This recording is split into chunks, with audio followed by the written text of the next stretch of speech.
Olha, a gente vai começar o nosso encontro de hoje falando de um assunto que chegou para nós pela nossa central de atendimento ao telespectador. A sugestão é que a gente falasse sobre albinismo. A Cecília é casada com o Glauber e ela é mãe da Annalise. A Annalise tem albinismo e o Glauber também. Para ela foi uma novidade na família. Eu queria que vocês, por favor, viessem para cá. Enquanto isso, doutor Fernando já explica para a gente o que é o albinismo, doutor Fernando. Fátima, o albinismo é uma alteração genética que compromete a produção de melanina, que é o pigmento que a gente tem na pele, que dá a coloração e que protege dos raios ultravioleta, dá coloração também do cabelo e também dos olhos. Conversando com uma colega dermatologista, Cristina Alves, a gente pode considerar, sim, em determinado aspecto, como uma doença que tem um caráter hereditário, porém, o mais importante é todo mundo saber que ela não é contagiosa. Até porque, como interfere diretamente na pele, isso deve causar muita estranheza em muita gente, imaginar isso, né? E aí causa sofrimento para quem tem. Mas primeiro vamos conhecer melhor a história dessa família que está aqui com a gente hoje. Essa é a Cecília. Esse é o Glauber. Eles se conheceram no trabalho e estão juntos há 5 anos. Glauber tem albinismo, condição genética que dificulta a produção de melanina. Por isso a pele e o cabelo tão claros. Ele foi a primeira pessoa albina com quem Cecília conviveu. As características de quem tem albinismo nunca foram uma questão para ela. Mas olhares curiosos e até hostis a fizeram perceber a necessidade de falar mais sobre o assunto. Há 3 anos, essa vontade se tornou ainda mais intensa. É que o casal teve uma filha e a pequena Annalise também nasceu com albinismo. O coração de mãe de Cecília aperta só de pensar nas situações de preconceito que a filha pode sofrer por falta de informação. Cecília, no dia a dia você percebeu, por exemplo, quando você apresentou o Glauber, primeiro como namorado, que havia um olhar realmente curioso e até discriminatório em relação a vocês? Sim, e isso me incomodava bastante. Não teve alguns familiares e principalmente na rua, né? E você tinha algum tipo de informação sobre o albinismo? Não, eu sabia que existia, mas informação a fundo como hoje eu sei, não. Glauber, para você conviveu desde sempre, deve ter começado a pesquisar, a estudar, a querer entender melhor o que acontecia com você. Ou logo cedo veio o seu diagnóstico? Porque às vezes o doutor Fernando estava dizendo que não chega logo cedo, porque não há assim, uma produção zero de melanina. Alguns, né, doutor? Exato, pode ser parcial. Então, por exemplo, um bebezinho, quando está sendo examinado, pode até existir a suspeita ou não, e no decorrer do crescimento que fica mais evidente que alguma coisa está diferente. Você, como foi a descoberta para você? O meu diagnóstico aconteceu logo cedo, certo? Sendo que o conhecimento você vai adquirindo aos poucos. Meus pais não tinham praticamente nenhum conhecimento sobre albinismo. E quando eu fui me aprofundar mais foi na época da adolescência, mais para a juventude, próximo aos 20 anos. Eu fiz amizade através do Orkut, eu conheci muitos albinos também. Teve um amigo que me cutucava para poder conversar comigo para despertar interesse, que era o Anderson, que infelizmente ele não está mais entre nós. Faleceu com um dos motivos que a maioria dos albinos falecem, que é de câncer de pele. E outros amigos aqui de São Paulo, do Rio de Janeiro, do eixo sudeste, e a gente foi mantendo contato.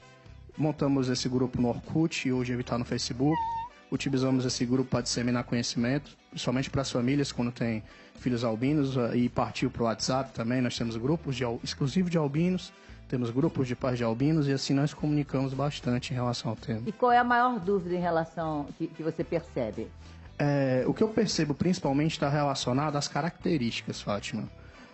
Poucas pessoas sabem de fato o que é o albinismo em si e o que essa doença genética ela acarreta de fato. Como o doutor falou, doutor Fernando, nós simplesmente não temos pigmentação na pele e nos olhos. Eu classifico dessa forma. E isso é imutável.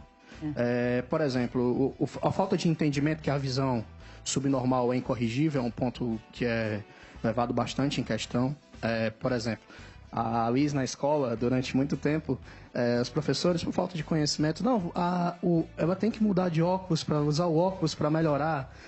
Então, a Cecília sempre explicou para as professoras que, independente do óculos, ela precisava de uma atenção a mais. Porque o máximo que o óculos faz é melhorar um pouco a forma a ótica em si, né? Ele não foco. corrige, né?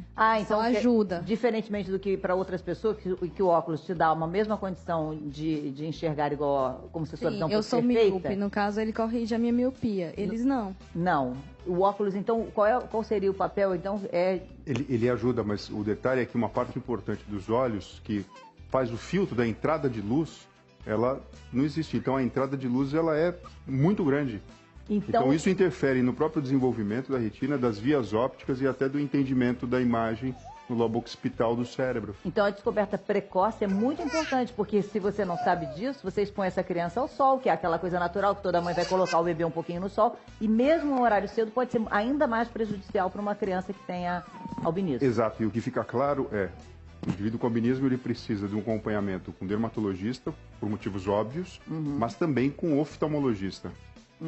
Exato.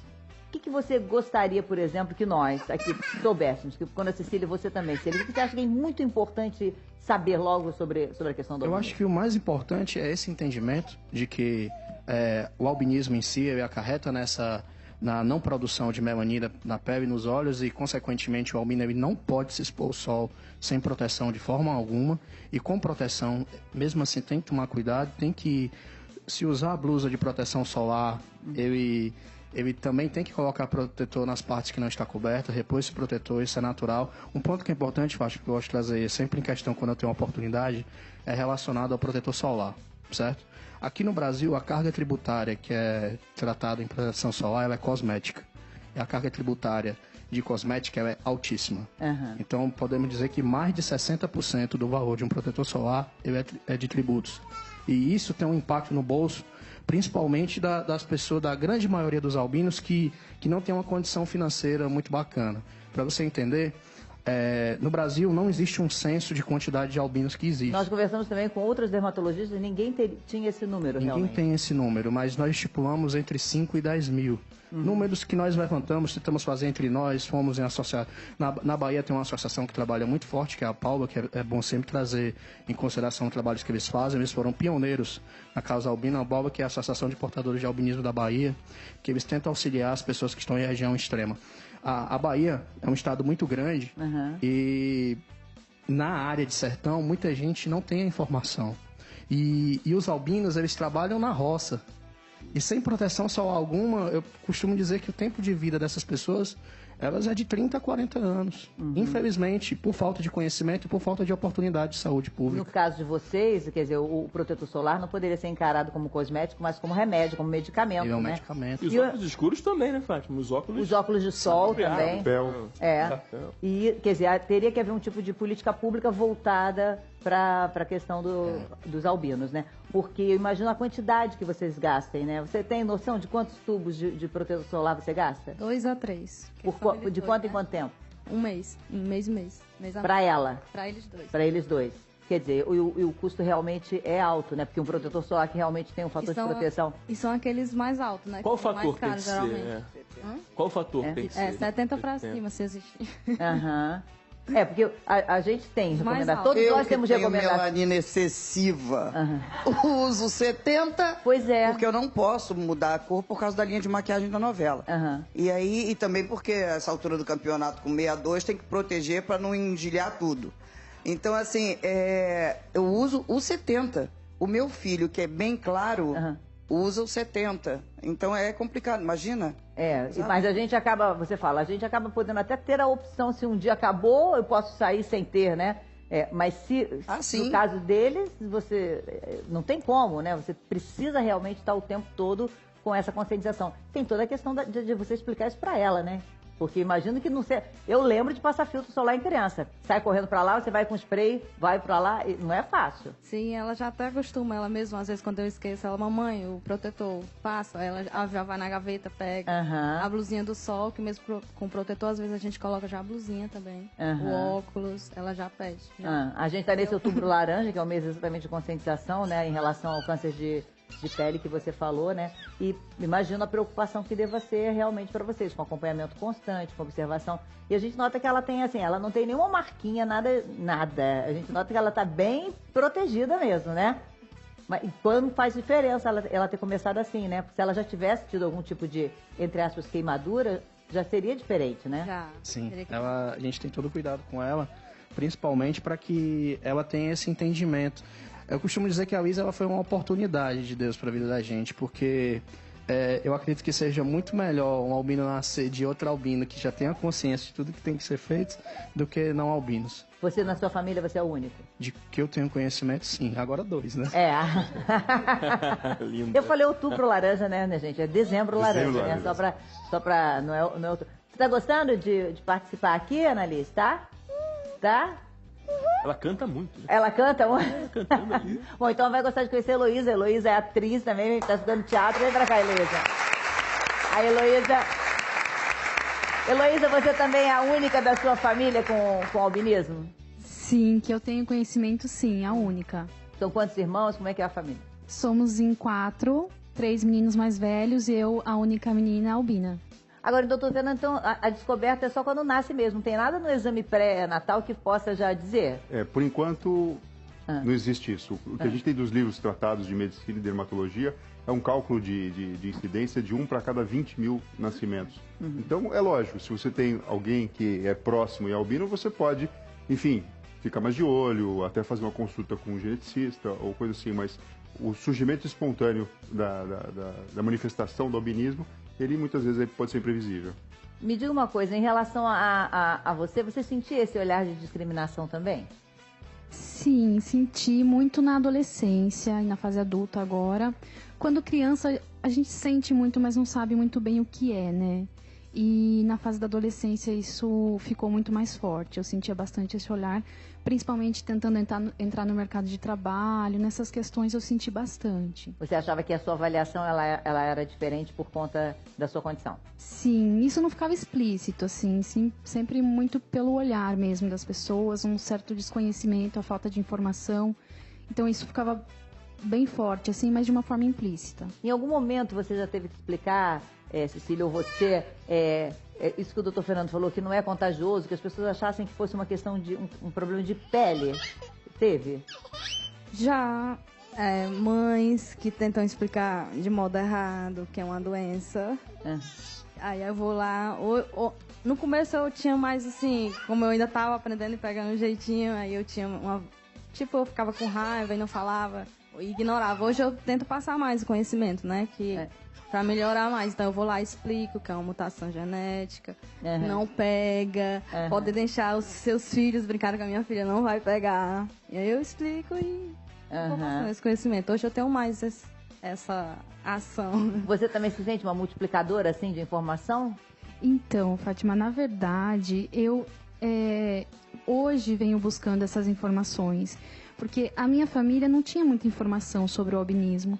Então eu cresci sabendo que eu não podia tomar sol, por exemplo. E hoje, nesses grupos, nas redes sociais, é que eu venho conhecendo mais, sabendo mais, buscando mais informação. Hoje eu tô buscando essas informações, mas também não tinha conhecimento. Como albina, não tinha conhecimento do albinismo. É incrível, assim. E você falou da adolescência, que é aquela fase em que a gente quer tanto ficar parecido com os outros, né? Isso você passou por isso, Léo? Na adolescência a gente quer ser igual a todo mundo, né? Então quando você tem uma característica qualquer que te diferencia, e ter que falar sobre isso, né? Ah, demais, né? Crescer sendo gordinho é um negócio que na escola é sempre difícil, né? Um negócio, é aquela coisa que você sempre tá querendo se encaixar com os outros e nunca consegue, porque você vai ser diferente. E eu acho que cada vez mais a gente está percebendo que o diferente é legal, né? Que tá tudo bem você ser diferente. Você não tem que se encaixar numa certa caixinha, né? Que as pessoas gostam de se colocar. Até como ator, né? Trabalhando como ator é um negócio muito complicado, né? Porque muitas vezes as pessoas te colocam numa caixa, né? Ó o gordinho engraçado ali.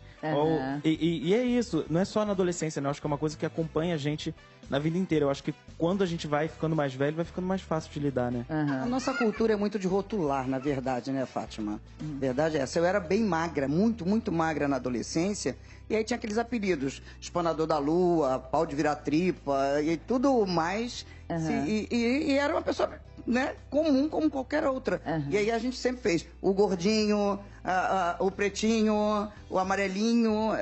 Nós temos o costume, a nossa cultura, infelizmente, é de apontar, é de rotular. É o careca, é o barrigudo, é o baixinho, é o grandalhão. Apresenta uma característica como se fosse a totalidade da pessoa. E isso incomoda demais, né? Porque você quer mostrar mais do que as características que você tem por essa condição, Sim, né? E muitas vezes a gente precisa mostrar que é capaz além, até a gente estava conversando, mostrar sua capacidade além do que você tem para poder dizer, olha, eu sou mais do que apenas isso aqui que está aparecendo para vocês. É isso, né? A gente é um ser humano, nós não somos uma característica, a gente não se resume a uma característica da gente, né? E que é apenas uma característica. Você ser albino não faz você não poder ser o que você quiser, você ser gordo não faz você poder fazer o que você quiser, a gente pode fazer tudo, né? A gente é completamente limitado e às vezes eu sinto que a sociedade como um todo tenta limitar a gente, é muito, muito louco isso. A gente tem falado tanto de representatividade, né? Então, assim, é legal a gente poder estar aqui falando, porque hoje em casa outras pessoas estão se vendo, né? Na última semana aconteceu um concurso de beleza em Nairobi, no Quênia, que elegeu a Miss e o Mr. Albinismo. O vencedor foi Manuel Silas, de 20 anos, que a gente está vendo aí. A vencedora foi Mariane Muigai, de 19. O objetivo do concurso é exatamente esse, promover a inclusão social, né? Então é importante, porque aí você vai vendo, então tem outras pessoas como eu, e essa pessoa é bonita, ela ganhou um título de beleza. Não que seja isso importante, mas mostrar que isso também é possível, é inclusivo, né? Fátima, eu costumo dizer que a característica discriminatória do albinismo ela acontece antes do preconceito em si. Por conta da falta de conhecimento. Por exemplo, pelo ponto que a Isa falou, que a gente às vezes tem que provar ser capaz mais do que o necessário, isso faz com que as pessoas elas te julguem mais inteligente por você ser albino. Isso acontece. Não, na verdade é só pele e olhos. Entendeu? É só pele e olhos, não tem nada a ver, entendeu? Mas é por conta desse ponto. E eu acredito, é por isso que eu sempre converso com a Cecília, que o mais importante é levar a informação para quebrar essa primeira camada discriminatória. Porque o preconceito, ele está enraizado dentro de uma cultura que o tratamento é mais complexo. Por exemplo, se uma pessoa tem um preconceito em não contratar uma mulher, ele sabe que aquela mulher tem características de mulher e aquilo é um fato. E ele tem preconceito porque ele tem.